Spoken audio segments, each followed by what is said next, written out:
Քաշաշ շնորհակալություն։ Ես մեկնաբանություն նախորդ քննարկման հետ կապված ներքին հարցերի հետ կապված այստեղ Հայաստանում աշխարհաքաղաքական իրավիճակը պատմության ընթացքում միջերկրածովյան տարածաշրջանում Արևելյան Եվրոպայում աշխարհաքաղաքական իրավիճակը միշտ էլ խթան է եղել։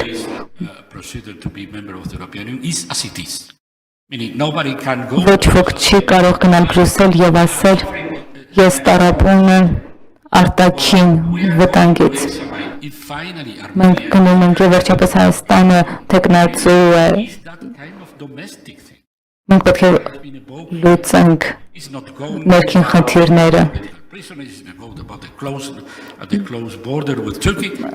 Սահմանը Թուրքիայի հետ սահմանը փակելու մասին չէ հարցը, այն է թե այսօր ինչ է տեղի ունենում Հայաստանի քաղաքներում, որտեղ դուք հստակ ակնհայտ կերպով ես այստեղ չեմ եկել դատելու համար 20, 30, 40 չգիտեմ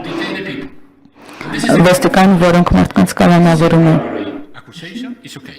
Եթե օրինակ կաշառքի համար է, բայց եթե իրանց կարծիքի համար են իրենք դատվել սոցիալական ցանցերում ուշադիր եղեք, զգույշ եղեք, որովհետև մենք շատ լավ գիտենք ինչ է տեղի ունենում, եւ դուք սկսում եք մեղադրել եւ հետապնդել մարդկանց, պարզապես սոցիալական ցանցերում ինչ-որ բան գրելու համար։ Սա մեթոդ է արդեն։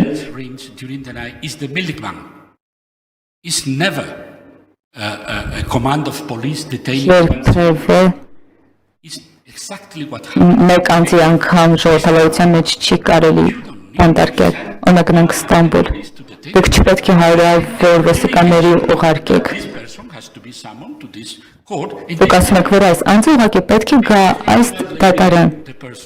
որովհետև դուք չեք պիտակավորում մարդուն միայն ինչ-որ մի ենթադրության կամ կարծիքի համար, որ նա վտանգավոր մարդ է։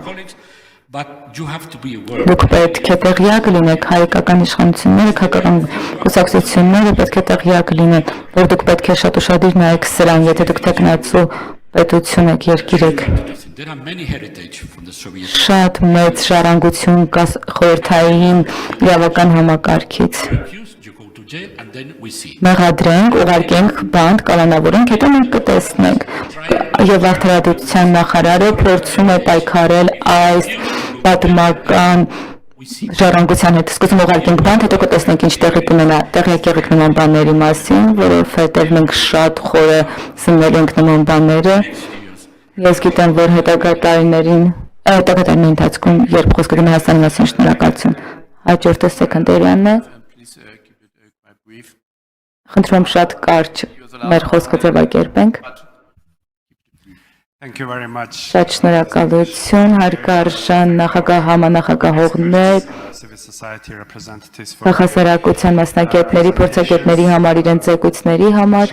հատկապես շատ հետաքրքիր էր լսելու մեր մոլդովացի գործընկերոջը, որը խոսում էր հիբրիդ հարձակումների մասին Մոլդովայի դեմ։